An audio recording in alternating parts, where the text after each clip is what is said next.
கர்த்தர் நல்லவர், அவர் கிருபை என்றும் உள்ளது. ஜெபம் செய்வோம். ஆவியானவரே, அன்பின் ஆவியானவரே,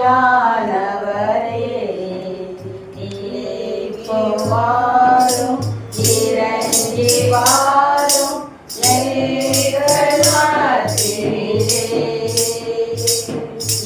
இப்போ வாரும், இறங்கி வாரும் எங்கள் மத்தியிலே. ஆமாண்டவரே, ஆவியானவரே, இந்த நேரத்தில் ஆண்டவரே உண்மை நாங்கள் அழைக்கின்றோம். கர்த்தாவே ஏசப்பா, இந்த சிறு கூட்டமாக இருந்து ஆண்டவரே தகுதி இல்லாத என்னை ஆண்டவரே நீ தகுதிப்படுத்த திரும்பைக்காக நன்றி. கர்த்தாவே ஏசப்பா, நான் கொடுக்கிற முதல் செய்தி ஆண்டவரே, இந்த செய்தியை நீங்க ஆசீர்வதிங்க, என்னை பலப்படுத்துங்க ஆண்டவரே. நான் அல்ல ஆண்டவரே, நீரே வெளிப்படும்படியாக ஜெபிக்கிறோம். என் வாயல்ல உம்முடைய வாயாக இருந்து ஆண்டவரே நீங்க சொல்ல வேண்டிய காரியங்கள் எல்லாவற்றையும் நீங்க சொல்லுங்க. துதிக்கான மகிமை அனைத்தும் உண்மையே செலுத்திக்கிறோம். ஜெபம் நல்ல பிதாவே, ஆமென். நம் டைசிஸ்ல இருந்து நமக்கு கொடுக்கப்பட்ட தலைப்பு அனைத்து பற்றாளரும் திருத்தொண்டரே அப்படின்னு நம்ம கொடுத்திருக்காங்க. பற்றாளர் அப்படின்னு சொல்லும் போது விசுவாசிகள் அப்படின்னு நம்ம எடுத்துக்கலாம். திருத்தொண்டர் அப்படின்னு சொல்லும் போது ஆசாரியர். அதாவது நம் உலகத்திற்கு ஆண்டவரை பிதாவானவர் அனுப்பினார். அவரு ஒரு நம்மளை வழி நடத்த, நம்ம அவருடைய பாதையில் செல்ல பிதாவானவர் தன்னுடைய குமாரனே நமக்காக அனுப்பியிருந்தார்.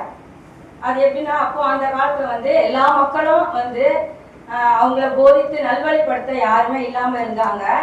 அவங்க தீய காரியங்கள், பாவமான காரியங்கள், தமக்கு விருப்பமான விக்கிரக ஆராதனைகள், தேவனுக்கு பிரியமில்லாத காரியங்கள் அனைத்தையும் அவர் செய்து வந்ததுனால தேவன் என்ன பண்ணாருன்னா, அவங்கள கோபத்தினால நோவா காலத்தில் இருந்த மக்களை அழித்தார். நோவா குடும்பத்தை மட்டும் பேழையில் அவர் காப்பாற்றினார். அவர் குடும்பத்தில் இருக்கிற மனைவி, பிள்ளைகள், மருமக்களை காப்பாற்றினார். இதை பார்க்கும்போது அநேக மக்கள் பாவத்தில் ஈடுபட்டதுனால அவர் மழையை ஜலத்தினால் அவர்கள் எல்லோரையுமே அழித்தார். ஆனா கடவுள் அதன் பிறகு அவர் அவர் இனிமேல் இந்த மாதிரி காரியம் நான் செய்ய மாட்டேன், மக்களை அழிக்க மாட்டேன் அப்படின்னு உறுதி கொண்டு அவர் மக்களை சீர்படுத்தணும் அப்படின்றதுக்காக அவர் என்ன பண்றாருன்னா, நிறைய நியாயப்பிரமாணங்கள் எல்லாம் அவர் கொடுக்குறாரு. மக்களை கொடுத்து அவர் வழியை திருப்பணும். இஸ்ரவேல் நாட்டை முழுவதுமாக என்ன பண்ணணும்னா, கடவுளை அவங்க உடன்படிக்கை ஏற்றுக்கொண்டு அதன்படி அவங்க வாழணும் அப்படின்னு அவர் விரும்புறாரு. அதனால கடவுள் என்ன பண்ணாருன்னா, அவங்க சீஷர்களை அப்படி அவங்க தேர்ந்தெடுக்கிறார். கடவுள் என்ன பண்றாரு, மோசையையும் அவருடைய சகோதரனா இருக்கிற ஆரோனையும் முதல்ல அவர் தேர்ந்தெடுத்து அவங்கள ஒரு ஆசானாக நியமிக்கிறார். அதுல ஆரோனுடைய பிள்ளைகளையும் அவர் என்ன பண்றாருன்னா ஆசிரியர்களாக தேர்ந்தெடுக்கின்றார். நம்ம இதுல பார்க்கும் பொழுது மக்கள் அப்படின்னு எடுக்கும்போது பாத்தீங்கன்னா, நம்ம கிறிஸ்தவ மக்களை 3 வகையா நம்ம பிரிச்சிருக்கிறாங்க. அதுல என்ன பண்ணிருக்காங்கன்னா, ஒரு கடவோட்டி கிறிஸ்தவர்கள் அப்படின்னு நம்ம சொல்லும் போது தங்களுடைய சொந்த சக்தினால அவங்க என்ன பண்ணாங்க, போராடுவாங்க. அவங்களுடைய பிரச்சனைகள் எல்லாம் போராடி இருப்பாங்க. ஆனா அந்த படவோட்டி தண்ணி எப்படி அவங்க ரெஸ்ட் எடுக்கணும்னா கூட முடியாது. அந்த தண்ணியை கடலை பல அடிச்சுட்டே இருக்கிற போது அவங்களும் அவங்களுடைய பக்தி வைராக்கியத்தை விட்டு அவங்களுடைய வழியில அவங்க போயிடுறாங்க. கடவுளை அந்த இடத்துல முழுமையாக அவங்களால ஏற்றுக்கொள்ள முடியவில்லை. அப்படிப்பட்ட ஒரு படகோட்டி கிறிஸ்தவங்களாக இருக்கிறாங்க. அடுத்தது பாத்தீங்கன்னா பாய்மர கிறிஸ்தவர். பாய்மரம் சொல்லும் போது படகின் மேல துணியை கட்டியிருப்பாங்க. அந்த துணி காற்று அடிக்கிற திசையில தான் அது போயிட்டே இருக்கும். அதே மாதிரி போகும்போது அவங்க என்ன பண்றாங்க, தன்னுடைய வாழ்க்கைய காற்றுக்கு போகிற மாதிரி அவங்க விருப்பத்திற்கான காரியங்களை அவங்க செய்து அதே மாதிரி போயிட்டு இருக்காங்க. கடவுள் முழுமையாக அவங்க ஏற்றுக்கொள்ளல. ஏன்னா அறிவிக்கக்கூடிய ஆட்களும் அந்த நேரத்துல இல்லாதனால அது மாதிரி இருந்தாங்க. 3வது பார்க்கும்போது நீராவியினால் இயங்கும் கிறிஸ்தவர்கள். அப்ப நீராவின்னு சொல்லும் போது அது தண்ணியை ஆவியாக்கும் போது அந்த ஆவி மூலியமாக இயங்குகின்ற ஒரு படகு, கப்பல். அந்த கப்பல் அப்படி இருக்கும்போது அப்படின்னா என்னன்னா, அந்த மக்கள் என்ன செய்யறாங்கன்னா, வார்த்தையின் தண்ணீரை எடுத்து பரிசுத்த ஆவியின் நெருப்பால அவங்க இணைந்து செயல்படுகிறாங்க. அப்போ அதுல அவங்க என்ன பண்றாங்கன்னா, தண்ணி மூலியமா இயங்குகிற கப்பல். அது அவங்க எப்படி இயங்குறாங்க அப்படின்னு பாத்தீங்கன்னா, பரிசுத்த ஆவியை அவங்க பற்றி கொள்றாங்க. பரிசுத்த ஆவியோடு எந்த பிரச்சனை இருந்தாலும் அவங்க அந்த ஆவியோடு அவங்க நடந்து செல்கின்றார்கள், நடத்துறாங்க. கடவுள் நடத்துறாங்கன்னா அவங்க விசுவாசமா இருக்கிறாங்க. எந்த பிரச்சனைக்கும் அவங்க இடம் கொடுக்கல. பிசாசினுடைய தந்திரத்துக்கும் அவங்க இடம் கொடுக்காம கடவுளுடைய ஆவியை பற்றி கொண்டு அவங்க சென்ற ஒரு கிறிஸ்தவங்களாக இருக்கிறாங்க. இப்படி இருக்கும்போது நிறைய மக்கள் வந்து வழி நடத்துறதுக்கு ஆட்கள் கிடையாது. நிறைய பேர் என்ன பண்றாங்கன்னா நிறைய பாவங்கள்ல ஈடுபடுத்துறாங்க. எல்லா மக்களும் அது மாதிரி இருக்கிறாங்க. அவங்க வழி நடத்தணும்ன்றதுக்காக தான் ஏசப்பா என்ன பண்ணாங்க, அந்த ஒரு காலத்துல புதிய பாடல அவங்க வந்து 12 சீஷர்களை உருவாக்கினார்கள், யூதரை ஏற்படுத்தினார்கள். இதுல இருக்கும்போது கர்த்தருடைய ஆவி யார் மேல இருக்குதோ அவங்க வந்து என்ன பண்றாங்கன்னா ஒரு நற்செய்தியாளரா மாறுறாங்க. அப்போ நமக்கு நற்செய்தியாளராக நம்ம இருக்கணும் அப்படின்னா அவருடைய ஆவி பரிசுத்த ஆவி வந்து நமக்குள் இருக்கும் பொழுதுதான் நம்ம அவருடைய வார்த்தையை மற்றவங்களுக்கு சொல்ல முடியும். நற்செய்தி அறிவிக்கக்கூடிய ஒரு தலைவராக ஒரு சீஷராக நம்ம இருக்க முடியும். ஒரு ஆசாரியராக நாம் இருக்க முடியும். நம்ம இதை பார்க்கும்போது இன்னைக்கு வாசித்த ஏசாயா 61ஆம் அதிகாரம் முழுவதுமே விடுதலை பற்றிய ஒரு நற்செய்தியாக இருக்கிறது. அப்படி இருக்கும்போது அதுல ஏசாயா 61 வசனத்தை நாம் எடுத்துக்கொள்வோம். அதுல ஏசாயா 61ஆம் அதிகாரம் 6வது வசனத்தை பார்க்கும்போது, நீங்களோ கர்த்தரின் ஆசாரியர் என்று சொல்லப்படுவீர்கள், உங்களை நம்ம தேவனுடைய பணிவிடைக்காரர் என்பார்கள், நீங்கள் ஜாதிகளின் செல்வத்தை அனுபவித்து அவர்கள் மகிமையை கொண்டு மேன்மை பாராட்டுவீர்கள். அப்ப இதுல கர்த்தர் என்ன சொல்றாருன்னா, இதுல ஏசாயா வந்து ஒரு தீர்க்கதரிசி. அவர் வந்து என்ன கர்த்தர் ஆசாரியரார் என்று சொல்லப்படுவீர்கள், ஆசாரியர் என்று சொல்லப்படுவீர்கள். யாருன்னா தேவனுடைய பணியை செய்கிறவர்களே ஆசாரியர் என்று சொல்லுவாங்க. இதுல யார் வந்து கர்த்தருடைய ஆசாரியர் அப்படி என்று சொல்லுவாங்க அப்படின்னு பாத்தீங்கன்னா, இதுல ஏசாயா என்ன சொல்றாரு, கர்த்தராகிய தேவனுடைய ஆவியானவர் என்மேல் இருக்கிறார், சிறுமைப்பட்டவர்களுக்கு சுவிசேஷத்தை அறிவிக்க கர்த்தர் என்னை அபிஷேகம் பண்ணினார். அப்போ இதுல பார்க்கும்போது ஏசாயா தீர்க்கதரிசி மேல கர்த்தருடைய ஆவி இறங்குகிறது. ஏன் எப்படி இறங்குதுன்னா, எதுக்காக இறங்குகிறது அப்படின்னா, இருதயம் நொறுங்குட்டவர்களுக்கு காயங்களை கட்டுவதற்கும் சிறைப்பட்டவர்களுக்கு விடுதலையாகும். அப்போ பிசாசுனால நிறைய மக்கள் வந்து கடவுளை அறியாத காலங்கள்ல இருக்கிற காலங்கள்ல அவங்களுக்கு எப்படி உதவியா இருக்கணும் அப்படின்றத ஏசாயா சொல்றாரு. இருதயம் நொறுங்குண்டவர்கள்னா அவங்களுடைய பாடுகள் மூலமா அவங்க ரொம்ப வேதனையில இருப்பாங்க. அந்த மாதிரி மக்களை நம்ம தேடி அவரை இயேசுவை பத்தி பிரசங்கம் பண்ணான்னு சொல்றாரு. 2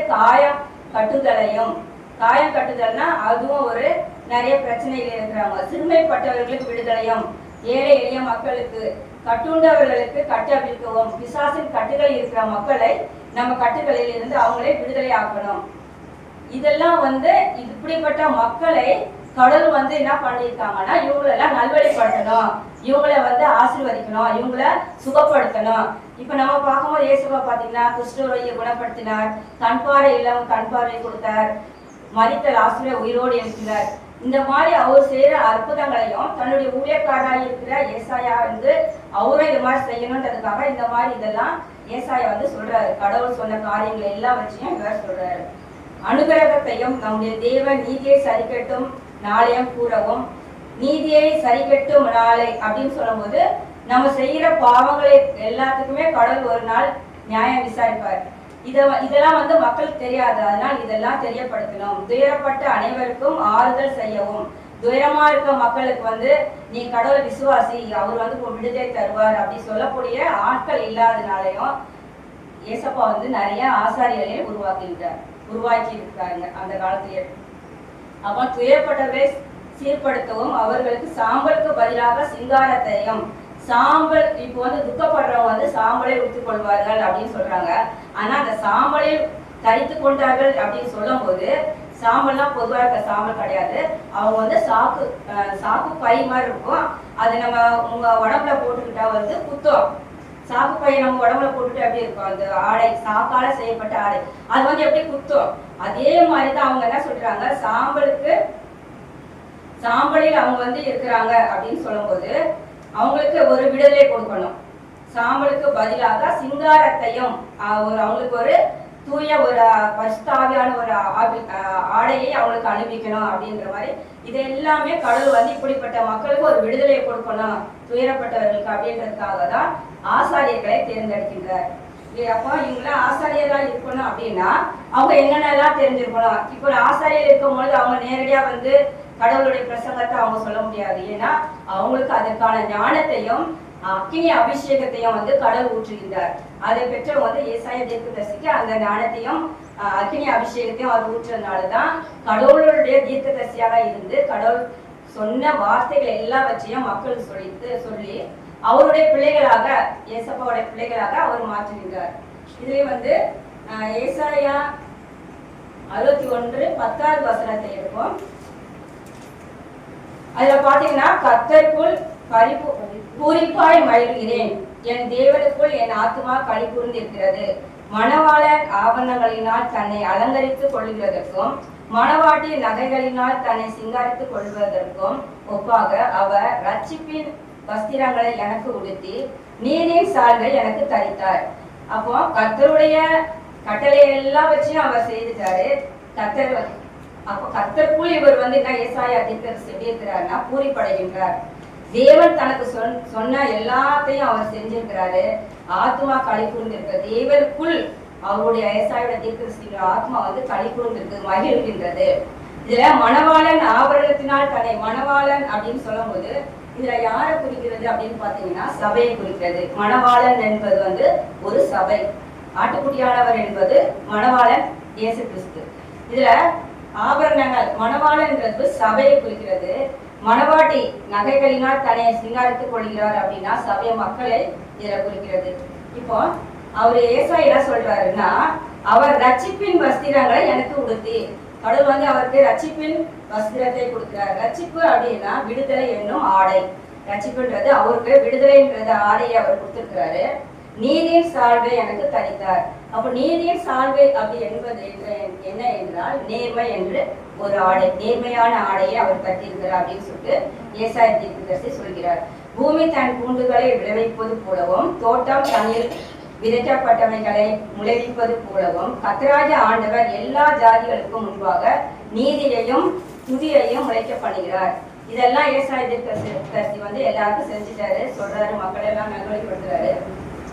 அதனால அவர் சொல்றாரு, கர்த்தராகிய ஆண்டவர் எல்லா ஜாதிகளுக்கும் முன்பாக நீதியையும் துதியையும் முளைக்க பண்ணுகின்றார். எப்படி ஒரு விதை முளைக்கிறதோ அதே போல மக்களுடைய உள்ளங்களில் இருந்து ஒரு நல்ல ஜாதிகளுக்கும் முன்பாக நீதியையும் துதியும், ஒவ்வொரு மக்களிடையும் ஒரு நீதியும் இருக்கும், துதியும் இருக்கும், அதை வந்து முளைக்க செய்கின்றார் அப்படின்னு நம்ம பாக்குறோம். இரண்டாவது 1 பேதுரு 2ஆம் அதிகாரத்தை நம்ம எடுத்துக்கொள்வோம். அதுல நீங்க பாத்தீங்கன்னா அதுலயும் என்ன சொல்லியிருக்காருன்னா, எல்லாரும் அதுலயும் மக்களை வந்து நல்வழிப்படுத்தணும் அப்படின்றத அவர் சொல்லியிருக்கிறார். 1 பேதுரு 2ஆம் அதிகாரத்தை நம்ம எடுத்துக்கிட்டோம்னா அதுல 9-10 படிங்க யாராவது. நீங்களோ உங்களை அந்தகாரத்தினின்று தம்முடைய ஆச்சரியமான ஒளியினிடத்திற்கு வரவழைத்தவருடைய புண்ணியங்களை அறிவிக்கும்படிக்கு தெரிந்து கொள்ளப்பட்ட சந்ததியாயும் ராஜரீகமான ஆசாரிய கூட்டமாயும் பரிசுத்த ஜாதியாயும் அவருக்கு சொந்தமான ஜனமாயும் இருக்கிறீர்கள். முன்னே நீங்கள் தேவனுடைய ஜனங்களாய் இருக்கவில்லை, இப்பொழுதோ அவருடைய ஜனங்களாய் இருக்கிறீர்கள். முன்னே நீங்கள் இரக்கம் பெறாதவர்களாய் இருந்தீர்கள், இப்பொழுதோ இரக்கம் பெற்றவர்களாய் இருக்கிறீர்கள். ஆமே.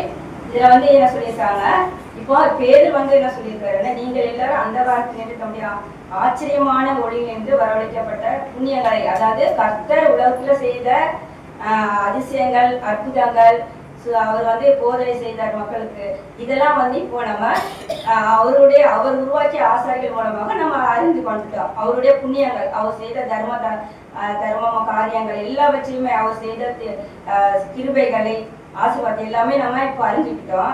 இப்போ அறிஞ்சுக்கிட்டதுனால நம்ம வந்து அவருடைய சந்ததியா நம்ம இருக்கிறோம். இப்போ நம்ம யாரெல்லாம் ஆகுனா கடவுளுடைய பிள்ளைகள், அவருடைய குழந்தையாக நம்ம இருக்கின்றோம், சந்ததியாக இருக்கிறோம்.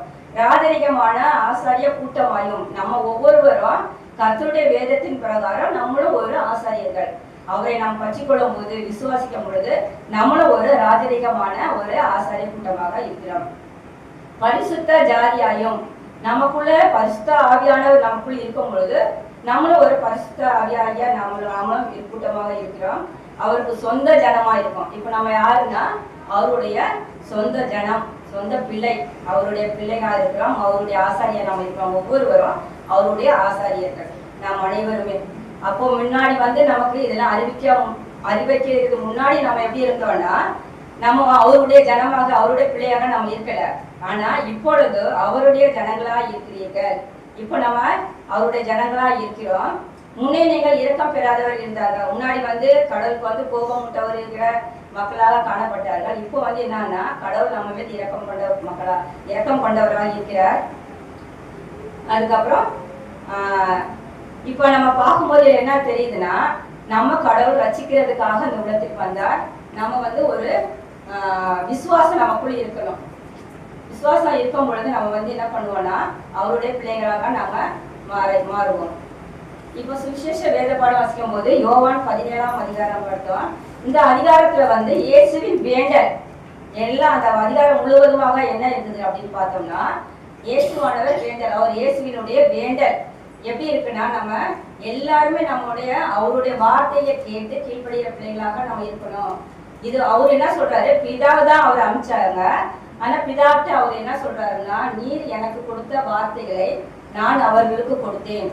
பிதாவானவர் எதுக்காக தன்னுடைய மகனையே நம்ம உலகத்துக்கு நமக்காக கொடுத்தார் அப்படின்னு பார்த்தோம்னா, நம்ம வந்து என்ன பண்ணோம்னா அவர் கொடுத்த காரியங்களை நான் முடிச்சிட்டேன்ப்பா அப்படின்னு சொல்லிட்டு பிதாயிடம் வந்து இயேசுவானவர் சொல்றார். குமார் சொல்றார், அவர்கள் அவைகளை ஏற்றுக்கொண்டு நான் உம்மிடத்திலிருந்து புறப்பட்டு வந்தேன் என்று நிச்சயமாய் இப்ப மக்கள் அனைவரும் என்ன பண்ணிட்டாங்கன்னா, ஏசப்பா வந்து 33 வருடங்கள் மக்களோடு மக்களாக இருந்து அவர்களை வந்து வழிநடத்தி வந்தார். அவர் இறந்து 3ஆம் நாள் கழித்து உயிரோடு இருந்தார். இதெல்லாம் பார்க்கும்போது மக்கள் என்ன பண்றாங்கன்னா, இவர் வந்து உண்மையானவே இவர் வந்து கடவுளுடைய குமாரன் அப்படின்றது எல்லாருமே என்ன பண்றாங்கன்னா அறிந்து என்னை அனுப்பினேர், நீர் தான் அனுப்பினேர் என்று எல்லா மக்களும் விசுவாசிக்கிறார்கள் அப்படின்னு ஏசப்பா வந்து சொல்றாங்க. இதெல்லாம் அவருடைய வேண்டுதல். அந்த அதிகாரம் முழுவதுமாகவே யோவான் 17 அது மாதிரி இருக்கு. ஆனா ஜெபத்தை கேட்கும் தேவன், நம்முடைய தேவன் எப்படி இருக்கிறார் அப்படின்னு நம்ம பார்த்தோம்னா, நம்முடைய ஜெபத்தை கேட்கிற ஒரு கடவுளா இருக்கிறார். இப்ப நம்ம பொதுவா ஒரு பார்த்தோம்னா, இப்போ வந்து இப்போ உள்ள நம்ம உலக காரியங்களை பார்க்கும்போது சாது செந்தர்சி அப்படின்ற ஒரு ஊழியக்காரர் இருந்தாரு. அவர் வந்து என்ன பண்றாருன்னா, ஊரா தேசமா அவரே போயிட்டே கடவுளுடைய சுவிசேஷத்தை அறிவிக்கிறது தான் போயிட்டே இருக்கிறாரு. அப்போ ஒரு நாள் வந்து அவர் நேபாள் தேசத்துக்கு போறாரு. அங்க போகும்போது அந்த நாட்டு மக்களுக்கு அவரை பிரசங்கம் பண்ணிட்டு இருக்கிறாரு. அப்படி பண்ணும்போது அந்த நாட்டு தலைவர் வந்து லாமா அப்படின்றவர் ஒருத்தர் இருக்கிறாரு. அவர் வந்து அந்த நாட்டுல வந்து கிறிஸ்தவங்களை பத்தி யாருக்குமே தெரியாது. அதனால இவர் என்ன பண்றாரு, அங்க போயிட்டு ஏசப்பா பத்தி சுவிசேஷம் அறிவிக்கிறாங்க, நீங்களாம் ஏற்றுக்கொள்ளுங்க அப்படின்லாம் சொல்லிட்டு இருக்காரு. இதை வந்து அந்த தலைவர் பார்த்துட்டு, எங்க நாட்டுக்குள்ள வந்து நீ எப்படி வந்து இதை வந்து உங்க இயேசுவை பத்தி நீ சொல்லுவ அப்படின்னு சொல்லிட்டு அவரை என்ன பண்றாங்கன்னா, சாது சுந்தர் சிங் அவரை வந்து பிடிச்சி கொண்டு போயிட்டு ஒரு கிணறு, பாலடைந்த கிணறுல வந்து கிணத்துள்ள போட்டுறாங்க.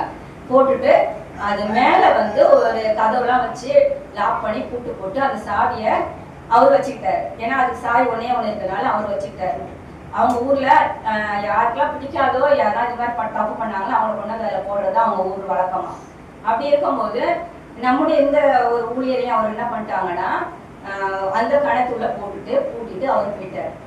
இவருக்கு என்ன பண்ணா தெரியல. சுந்தர் சிங் அவர் உள்ள விட்டு உள்ள இருட்டா இருக்கு, என்ன பூச்சி கடிக்குது என்ன இருக்குன்றது ஒண்ணுமே அவருக்கு தெரியல. இருட்டுல மேலேயும் போக முடியாது சொல்லிட்டு அவர் வந்து ஃபுல்லா ப்ரேயர் பண்ணிட்டே இருக்காரு. ஏசப்பா உங்களுடைய ஊழியத்தை நான் செய்ய வந்திருக்கிறேன் என்ன விடுவீங்கன்னு சொல்லி. ஒரு நாள் ஆச்சு ஒன்றும் பண்ண முடியல, 2 நாள் ஆச்சு ஒன்றும் பண்ண முடியல. கடவுள்கிட்ட அவர் ப்ரேயர் பண்ணிக்கிட்டே தான் இருக்கிறாரு. அவர் ஒரு ஊழியக்காரர். அவருடைய ஜெபத்தை கடவுள் கேட்டாரு. 3ஆம் நாள் வந்து கிணத்து மேல இருந்து ஒரு கயிறு உள்ள வந்துட்டு இருக்குது. அதை வந்து என்ன பண்றாருன்னா, இவரு கயிறை கட்டியா பிடிச்சிட்டு இருக்கிறாரு. பிடிச்ச உடனே மேல இருந்து அதை வந்து கயிறை மேல இருந்து தூக்குறாங்க. தூக்கிட்டு அவர் வெளியே வந்துட்டாரு. வெளியே வந்து பாக்குறாரு, யாரு பக்கத்துல யாருமே இல்லை, கயிறு இல்லை, இன்னும் ஒண்ணும் இல்லை, நம்ம எப்படி வெளியே வந்தோம் தெரியலன்னு சொல்லிட்டு அவர் மறுபடியும் ஊழியத்துக்கு போயிட்டாரு. மறுபடியும் போய் மக்கள் எல்லாம் கூட்டிட்டு வந்து இயேசுவை பத்தி சுவிசேஷம் பண்ண ஆரம்பிச்சிட்டாரு. இது அங்க இருக்க மக்கள் எல்லாம் பார்த்துட்டு என்ன பண்றாங்க, அந்த லாமான் தலைவர்கிட்ட போயிட்டு, நீங்க வந்து கணத்துலதான் போட்டீங்கன்றீங்க, அவர் வந்து ஊழியம் பண்ணிட்டு இருக்காரு பாருங்க அப்படின்னு சொன்ன உடனே லாமாவுக்கு கோவம் வந்துருச்சு. என்ன உண்மையை அவர் கணத்துலதான் இருக்கிறாரு அப்படின்னு சொன்னா வந்து பாக்குறவன் சொல்லிட்டு அவர் வந்து பார்க்க வர்றாரு. பார்க்க வந்து அந்த அவர் வந்து சுந்தர் சிங் மறுபடியும் அங்க மக்கள் எல்லாம் கூட்டிக்கிட்டு அந்த இடத்துல அவர் ஊழியம் பண்ணிட்டு இருக்கிறார். இதை பார்த்துன்னு அவருக்கு ரொம்ப ஆச்சரியம் ஆயிடுச்சு. அந்த தலைவருக்கு பார்த்துன்னு அவர் கையோட பிடிச்சி கூட்டிட்டு வர்றாரு. நீங்க வா அப்படின்னு சொல்லிட்டு கூட்டிட்டு வந்து அந்த கிணத்தை வந்து பாக்குறாரு. கிணத்தை பார்த்தா சாவி அவர் பையில இருக்குது, கிணறு வந்து மூடி இருக்குது. அதை மூடி கதவை போட்டு அடிச்சு போட்டு சாவி பூட்டோட இருக்குது. அப்போ அவர் கேட்கிறாரு, நீ எப்படி வெளியே வந்த, உன்னை யார் பணம் தூக்கி விட்டது அப்படின்னு சொல்லிட்டு அவர் ஆச்சரியப்பட்டு கேட்கிறாரு. அப்பதான் அவருக்கு கடவுளை பத்தி சொல்றாரு. இந்த மாதிரி என்னுடைய தேவன் ஜீவனுள்ள தேவன், அவர் என்னை தப்பிக்க வல்லவராக இருக்கிறார் அப்படின்னு சொல்லிட்டு நான் வெளியே வந்துட்டேன் அப்படின்ற மாதிரி அவர் சொன்ன உடனே, ஆனா அந்த லாமான்றவர் வந்து அப்பதான் அவர் வந்து இயேசு வந்து உண்மையான ஜீவனுள்ள தேவன் என்பதை விசுவாசித்து அந்த நாட்டு மக்கள் முழுவதையுமே என்ன பண்ணிட்டாருன்னா கிறிஸ்தவ மக்களாக மாற்றி விட்டார். இந்த ஒரு சுவிசேஷத்தினாலதான், இந்த சாது சுந்தர் ஊழியக்காரனாலதான் அந்த நாடே நேபாள தேசம் முழுவதுமே இயேசுவை வந்து பின்பற்றி கொண்டார்கள். அவருடைய ஜீவனுள்ள தேவன் என்பதை இவர் இந்த ஊழியக்காரர் மூலமாக அவங்க எல்லாம் அறிஞ்சுக்கிட்டாங்க. அறிஞ்ச உடனே அந்த தலைவரே, இனிமேல் நீங்க வந்து இயேசுதான் உண்மையான ஜீவனுள்ள தேவன், அவரை தான் நீங்க பின்பற்ற வேண்டும் சொல்லி கட்டளையும் போட்டாரு. அந்த நாடு மக்கள் எல்லாருமே இயேசுவையா ஒரு ஊழியக்காரர், அவர் வந்து ஒரு ஆசாரியர், கடவுள் ஏற்படுத்திய ஒரு ஆசாரியர், விசுவாசம் உள்ள ஒரு தேவன் மனிதன் அப்படின்னு சொல்லும் போது இது வந்து உண்மையிலே நடந்த காரியம். இது வந்து அவருடைய புக்ல வந்து இருக்குது. அதை பார்த்தா நான் சொல்றேன், இது உண்மையிலே நடந்த ஒரு காரியம். கடவுளை அந்த இடத்துல மகிமைப்படுத்தினார். அவர் வந்து உண்மையான தேவன் என்பதை நாம் அறிந்து கொண்டார்கள் அந்த மக்கள். அதே போல் நாமும் அவரே ஜீவனுள்ள தேவன் என்பதை நாம் அறிந்து கொள்ள வேண்டும். நம்முடைய பைபிள பார்த்தோம்னா ஆபிரகாம், அவர் பார்த்தோம்னா அவருக்கு ரொம்ப வருஷம் கழிச்சுதான் ஒரு குழந்தை கிடைச்சது, பிறந்தாரு. அவரு என்ன பண்ணிட்டாரு, இயேசுவானவர் வந்து நீ எனக்காக பலியிடணும்னு சொல்லிட்டாரு. சொன்னோன்னா அவருக்கு எப்படி இருக்கும்? ஆனா அவர் என்ன பண்றாரு, கடவுளுடைய கட்டளைக்கு கீழ்ப்படிந்தார். சரி அப்படின்னு சொல்லிட்டு அவங்க 2 பேரும் மலை மேல போறாரு. போகும்போது நாங்க 2 பேரும் திருப்பி வருவோம் அப்படின்னு சொல்லிட்டா, நாங்க வந்து ஜெபம் பண்ணிட்டு திருப்பி வருவோம்னு சொல்லிட்டு அவர் போறாரு. வழி விட்டுட்டு திருப்பி வருவோம்னு சொல்லிட்டு போறாரு. ஆனா அவருக்குள்ள வேதனை அவருக்குள்ளதான் இருந்திருக்கும். அவர் போய் என்ன பண்றாரு, வழியில போறாரு. அவர் போன மாதிரி போகும்போது துக்கமாக போனாரு. ஆனா வரும்போது விசுவாசத்தோட திருப்பி பிள்ளையோட வந்தாரு. இது அதுல அவருடைய விசுவாசத்தை காட்டுகிறது. அதே மாதிரி பார்க்கும்போது அண்ணாள், நம்ம வேலை பார்க்கும்போது அண்ணாள் குழந்தையே இல்லை. அவர் வந்து ஜெபம் பண்றா, போயிட்டு ஆலயத்துல ஜெபம் பண்ணி சொல்லும் போது என்னுடைய முதல் குழந்தைய நான் உமக்காக ஒப்பு கொடுக்குறேன் ஜெபம் பண்ணும் போது அவருடைய அழுகை ஜெபத்தை கேட்டுக்கொண்டு அவருக்கு ஒரு குழந்தைய கொடுத்தார். அது சாமுவேல். அவரே என்ன பண்ணிட்டாங்கன்னா அந்த அம்மா ஆலயத்துக்கு கடவுளுடைய பிள்ளையாக அவர் ஒப்பு கொடுத்து அந்த இடத்துல அனுப்பிட்டாங்க. யோபு நம்ம பார்க்கும்போது அவர் நிறைய பாடுகள் அனுபவிச்சார். அதாவது எல்லாத்தையுமே இழந்தார். சொத்து, பிள்ளைகள் எல்லாரையும் அவர் இழந்தாரு. அவர் உடம்புலயும் அநேக நோய் நொடியோடு அவர் இருந்தாரு. அவர் இருக்கிறத மனைவியும் அவங்களை பார்த்து அப்படி திட்டினாங்க. ஆனா அவர் வந்து யோபு வந்து கடவுளை வந்து குறைதல், அவர் வந்து கடவுள் வந்து குறை கூறவில்லை. ஆனாலும் அவரை துதித்தார். கடவுள் நாம நல்ல நமக்கு ஆசீர்வாதத்தை கொடுத்தவர், இதையே கொடுத்துருக்காரு, அனுபவிக்கணும் அப்படின்ற மாதிரி தான் அவர் சொல்லிட்டு இருந்தாரு அவங்க மனைவிட்ட. ஆனா அவரு யோபு வந்து தன்னுடைய சிநேகிதனுக்காக ஜெபம் பண்ணார். அவங்களுக்காக ஜெபம் பண்ணதுனாலதான் கடவுள் வந்து இவருடைய யோபுடைய சூழ்நிலையை எல்லாவற்றையும் மாற்றிவிட்டார். அவருக்கு வந்து இரட்டத்தனையான ஆசீர்வாதத்தை அதுக்கப்புறம் அவர் கொடுத்தார். கடவுள் வந்து யோபுக்கு கொடுத்தார். அப்படின்னு பார்க்கும்போது அவருடைய விசுவாசத்தை இதுல காட்டுது. அதே மாதிரி பவுல் பார்த்தீங்கன்னா சிறையில் அடைக்கப்பட்டிருந்தார். அப்பனா கூட அவர் வந்து சாம்பலையில் அமர்ந்திருந்தார் அப்படின்னு சொல்றாங்க. சாம்பலையில் அமர்ந்துன்னா அது வந்து கொடுமையான வேதனையான ஒரு காரியம். அதுல இருந்தாரு. அப்படி இருந்தா கூட அவர் என்ன பண்ணாருன்னா, அவர் கர்த்தருக்குள் எப்போதும் சந்தோஷமா இருங்கள் என்பதையே அவர் சொல்லிக்கிட்டே இருந்தார். அப்படிப்பட்ட ஒரு இவங்கெல்லாம் வந்து கடவுளுக்காக கடவுள் மீது நம்பிக்கை கொண்டாக இவங்களுடைய ஜெபத்தை எல்லாம் ஆண்டவர் கேட்டு அதுக்கு பதில் கொடுத்தார். நம்முடைய ஜெபத்திற்கு பதில் கொடுக்க மாட்டாரா? நம்முடைய ஜெபத்திற்கும் அவர் பதில் கொடுக்கிற தேவனாக இருக்கிறார். இதே மாதிரி இன்னும் பாத்தீங்கன்னா ஊழியக்காரர்களை பாத்தீங்கன்னா ஆரோன் இருக்காங்க, யோசுவா இருக்கிறாங்க, தீர்க்கதரிசி ஏசாயாவுடைய தீர்க்கதரிசி புத்தகத்தை நம்ம இன்னைக்கு பார்த்தோம். இதுல ஒரு நல்ல ஒரு ஆசாரியராக நம்ம இருக்கணும் அப்படின்னா முதல்ல அவருடைய ஆசீர்வாதம், கடவுளுடைய ஆசீர்வாதமும் அவருடைய அக்னி அபிஷேகம் நமக்கு இருக்கும்போது நம்ம ஒவ்வொருவரும் அவருடைய ஆசாரியர்களாக ஒரு ஊழியக்காரராக நம்மளால இருக்க முடியும். நம்ம அவருடைய வசனத்தின் பிரகாரம் நம்ம என்ன பண்ணணும்னா அவருடைய ஊழியக்காரராக இருக்கணும். நம்ம ஒவ்வொருவரும் அவருடைய ஊழியக்காரராக இருக்கணும். இதுல வந்து ஒரே ஒரு கதை சொல்லும்போது, ஒரு குடும்பத்துல அப்பாவும் அவருக்கு ஒரே ஒரு மகளும் இருந்தாங்க. அவரு வந்து தன்னுடைய மகன் மீது ரொம்ப பாசம் வச்சிருந்தாரு, ரொம்ப பாசம். ஆனா அந்த அளவுக்கு பாசம் யாரும் வச்சிருக்க மாட்டாங்க. அந்த மாதிரி இருந்தாரு. ஒரு நாள் அந்த மகள் வந்து நோய்வாய்ப்பட்டு இறந்துட்டாங்க. இறந்துட்டு உடனே அவங்க அந்த குழந்தை என்ன ஆயிடுச்சுன்னா இயேசுவானவர்கிட்ட வந்து பரலோகத்தில் அவர் கூட இருக்கிறாங்க, சந்தோஷமா இருக்கிற மகள். ஆனா தகப்பன் வந்து மகளை இழந்த கவலையில அவர் ரொம்ப வேதனையோடு இருக்கிறாரு. அப்படியே இருக்கட்டும். டெய்லி அவர் அழுவார், தன் மகளுக்காக அழுது கொண்டே இருப்பாரு. அப்படி இருக்கும்போது ஒரு நாள் வந்து அவருடைய கனவுல ஒரு கனவு காண்றாரு. அதுல என்னன்னா, பரலோகத்துல ஏசப்பாவை சுற்றி நிறைய பிள்ளைங்க இருக்கிறாங்க. எல்லாருடைய கைகளிலும் வந்து மெழுகுவத்தி எரிந்து கொண்டிருக்கிறது. ஆனா ஒரே ஒரு குழந்தையுடைய மெழுகுவத்தி எரியவில்லை. இதை பாக்குறாரு. என்னது, இந்த ஒரே ஒரு மகளுடைய மெழுகுவத்தி மட்டும் எரியாம அணைஞ்சிருக்கு அப்படின்னு பாக்குறாரு. பார்க்கும்போது கிட்ட போய் பாக்குறாரு இவரு அந்த அப்பா. பார்க்கும்போது அவருக்கு அதிர்ச்சியா இருக்குது. ஏன்னா தன்னுடைய மகளுடைய மெழுகுவத்தி மட்டும் எரியல அப்படின்னு சொல்லிட்டு கவலைப்படுறாரு. கவலைப்பட்டு அழுகுறாரு. அப்பா அந்த மகன் கேட்கிறா, ஏன்ப்பா நீங்க வந்து அழுதுட்டு இருக்கீங்க? அப்பா சொல்றாரு, எல்லாருடைய மெழுகுவத்தி எரியுதம்மா, உன்னுடைய மெழுகுவத்தி ஏமா எரியல அப்படின்னு கேட்கிறாரு. அப்ப அந்த மகன் சொல்ற, அப்பா நீங்க தான் டெய்லி என்னை நினைச்சு நீங்க கண்ணீர் விட்டுட்டே இருக்கிறீங்களே, அந்த கண்ணீர் துளிகள் எல்லாம் என்னுடைய மெழுகுவத்தில பட்டு அணைஞ்சு போகுதுப்பா, நீங்க எதுக்கு அழுகுறீங்க அப்படின்னு சொல்லிட்டு அந்த மகள் வந்து தகப்பனை ஆறுதல் படுத்துகிறார். ஆறுதல் படுத்தோடனே அவர் வந்து சரி, அதுக்கப்புறம் தூக்கம் கலந்துருக்கு. அதுக்கப்புறம் அவர் சமாதானமா ஆயிடுறாரு. இதே மாதிரிதான் நம்முடைய கடவுளை நம்ம தேற்றுகிறார், ஆறுதல் படுத்துகிறார். நம்முடைய கவலைகள் துக்கங்கள் எல்லாம் வச்சு அவருடைய பாதத்தில் இறக்கிடுங்க. நீங்க கவலையா இருக்கணும்னு நம்ம அவர் விரும்பவே இல்லை. கவலைப்படவே கூடாது. நம்ம கவலைகளுக்காக, துக்கத்திற்காக, நம்முடைய பாடுகளுக்காக, நம்ம பாவங்களுக்காக, நம்முடைய சாபங்களுக்காக அவர் சிலுவையில் அறைந்து விட்டார். எல்லா வச்சையும் அவர் நமக்காக. அவர் வந்து நம்முடைய பாவம் சாபம் எதுவுமே நம்ம கிடையாது. எல்லா பாடத்தையும் நம்ம அவர் மேல் வைத்து விட்டு நம்முடைய வாழ்க்கையை நம்ம அவருக்காக வாழ்வோம். பரிசுத்த ஆவியோடு இருக்கிற தேவன் போல் நாமளும் அவருடைய ஆவியை பெற்றுக்கொண்டு பரிசுத்த ஆவியோடு நம்ம ஒவ்வொரு வாழ வேண்டுமா இருக்கிறேன்.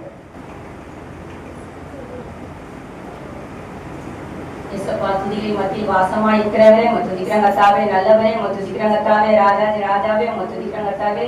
ஏசப்பா, இந்த 9 மாதங்களை முடித்து ஆண்டவரே, இந்த 10வது மாதத்தில் எங்களை கொண்டு வந்த கிருபைக்காக நன்றி கர்த்தாவே. ஏசப்பா கர்த்தாவே, நாங்கள் வேதத்தில் வாசிக்கின்ற 10 குஷ்டரோகிகள் ஆண்டவரே ஏசப்பாவிடம் வந்து எங்களை சுகப்படுத்துங்கள் என்று சொன்னார் போல் ஆண்டவரே, அவர்களுடைய விருப்பத்தின் பிரகாரம் ஏசப்பா அவர்களுக்கு சுகத்தை கொடுப்பதற்கு முன்பாகவே, அவர்கள் சுகம் அடைவதற்கு முன்பாகவே நீங்கள் 10 பேரும் ஆசாரியரிடம் உங்களை காண்பீர்கள் என்று சொன்னது போல் ஆண்டவரே, அவர்கள் விசுவாசத்தோடு ஆண்டவரே அந்த ஆசாரியரை தேடி தங்களை காண்பிக்க சென்றார்கள் கர்த்தாவே. ஆனாலும் ஒரு வார்த்தையும் திருப்பி கேட்கவில்லை. நாங்கள் இன்னும் சுகம் அடையவில்லையே, நாங்கள் இன்னும் குஷ்டரோகமா இருக்கிறோமே என்று அவர்கள் சந்தேகப்படவில்லை. அவரை திருப்பி ஒரு கேள்வி கேட்கவில்லை. அவர்கள் ஆண்டவரே ஆசாரியரை நோக்கி தன்னை காண்பிக்க அவர்கள் சென்றார்கள் கர்த்தாவே. ஆனால் அவர்கள் சென்று ஆசாரியை பார்ப்பதற்கு முன்பாகவே ஆண்டவரே அவர்கள் வழியிலே அவர்கள் சுகம் பெற்றார்கள் கர்த்தாவே. பரிபூர்ண சுகத்தை பெற்றார்கள் கர்த்தாவே. ஆண்டவரே அதே போல் ஆண்டவரே, நாங்களும் ஆண்டவரே இங்க இருக்கிற ஒவ்வொருவரும் ஆண்டவரே என்னென்ன கஷ்டங்கள், வேதனைகள், துன்பங்கள் ஆண்டவரே, சொல்ல முடியாத பிரச்சனைகளோடு, நோயோடு, நொடியோடு, கடன் பிரச்சனையோடு ஆண்டவரே வந்தார்களோ அவர்கள் அனைவரும் ஆண்டவரே இந்த இடத்தை விட்டு வீட்டில் சென்று சேருவதற்கு உள்ளாகவே ஆண்டவரே அவர்களை நீங்க தொடுங்கப்பா, அவர்களை ஆசீர்வதிங்கப்பா. பரிபூர்ண சுகத்தை கொடுத்தது போல ஆண்டவரே இவர்கள் தேவைகள் எல்லாவற்றையும் ஆண்டவரே நீங்க நிறைவேற்றி கொடுக்க போறதுக்காக நன்றி கர்த்தாவே. நன்றி அப்பா. ஆண்டவரே ஒவ்வொரு மக்களும் ஆண்டவரே நீங்க தொடுங்கப்பா, தொடுங்க ஆண்டவரே. அவர்கள் பிரச்சனைகள் எல்லாவற்றையும் மாற்றி போடுங்க கர்த்தாவே. வீட்டுக்குள் செல்வதற்கு முன்பாக ஆண்டவரே உமது ஆசீர்வாதத்தை பெற்றுக்கொண்ட பிள்ளைகளாக செல்ல நீ கிருபை செய்யணும் ஜெபிக்கிறோம் கர்த்தாவே. ஆண்டவரே இறங்குங்கப்பா கர்த்தாவே, இறங்குங்கள். ஒவ்வொரு மக்கள் மீதும் ஆண்டவரே, பிள்ளைகள் மீதும் ஆண்டவரே இறங்குங்க கர்த்தாவே. தேவைகள் எல்லாவற்றையும் நீங்க சந்திக்க வேண்டுமா ஜெபிக்கிறோம் கர்த்தாவே. வேதனைகள் எல்லாவற்றையும் நீங்க மாற்றி போடுங்க கர்த்தாவே. உங்களுடைய ஆசீர்வாதத்தோடு ஆண்டவரே இந்த பிள்ளைகள் செல்ல கிருபை செய்யணுமா ஜெபிக்கிறோம் கர்த்தாவே. ஏசப்பா ஆண்டவரே, நாங்கள் வாசித்தபடி ஆண்டவரே உம்முடைய ஒவ்வொரு பிள்ளைகளும் ஆண்டவரே உம்முடைய ஆசாரியர்களாக, உம்முடைய ஊழியக்காரராக ஆண்டவரே ஒவ்வொருவரையும் மாற்ற வேண்டுமா ஜெபிக்கிறாங்க கர்த்தாவே. ஆண்டவரே தடையாய் இருக்கிற தடைகள் எல்லாவற்றையும் மாற்றி போடுங்க கர்த்தாவே. வேதனைகள் ஆண்டவரே பிசாசானால் கொண்டு வருகிற வேதனையாக இருந்தாலும், பிலிசூனிய கட்டுகள், மந்திர கட்டுகள் எதுவாக இருந்தாலும் எல்லாவற்றையும் ஆண்டவரே உமது பரிசுத்த இரத்தத்தை ஆண்டவரை ஊற்றி ஒவ்வொருவரையும் பரிசுத்தப்படுத்த வேண்டுமா ஜெபிக்கிறாங்க கர்த்தாவே. இயேசுவா நீங்க தொடுங்க, தொடுங்க கர்த்தாவே. உமது வல்லமையை ஊற்றுங்க கர்த்தாவே. உமது பரிசுத்த ஆவியை ஊற்றுங்க கர்த்தாவே. 120 பேர் மேல் வீட்டில் ஜெபம் பண்ணும்போது ஆண்டவரே உமது பரிசுத்த ஆவியை நீங்க ஊற்றுனது போல் ஆண்டவரே இந்த இடத்தில ஆசை பண்ண வேண்டுமா ஜெபிக்கிறாங்க கர்த்தாவே. பரிசுத்த ஆவியை ஒவ்வொரு மக்கள் மீது நீங்க ஊற்ற வேண்டுமா ஜெபிக்கிறாங்க கர்த்தாவே. ஆண்டவரே பரிபூர்ண சுகத்தோடு பலத்தோடு ஆண்டவரே இந்த இடத்தை விட்டு கடந்து செல்ல வேண்டுமா ஜெபிக்கிறாங்க கர்த்தாவே. ஆசீர்வதிங்க, பலப்படுத்துங்க, சுகப்படுத்துங்க. இயேசுவின் மூலம் ஜெப கேட்கிறோம் ஜீவனுள்ள நல்ல பிதாவே, ஆமென்.